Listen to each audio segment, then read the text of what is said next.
Hello viewers,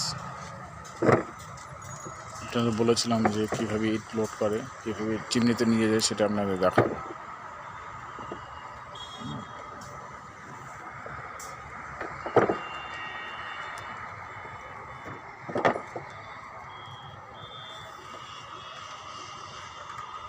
দেখেন কী পরিশ্রম,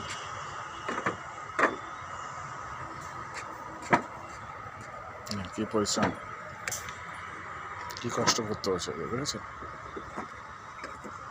এখান থেকে নিয়ে ওরা ওই যে চিমনি আছে ওইখানটায় নিয়ে যাবে, ওখানে গিয়ে লোড হবে ভেতরে, যেখানে ইটটা পোড়ানো হয় ওখানে নিয়ে গিয়ে ওরা লোড করবে। এখান থেকে নিয়ে যাচ্ছে এই ছোটো ছোটো ট্রলিগুলো আছে। দেখেন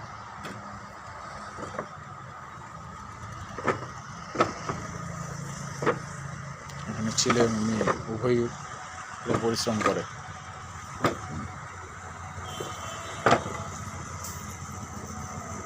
দেখেন কী কষ্ট,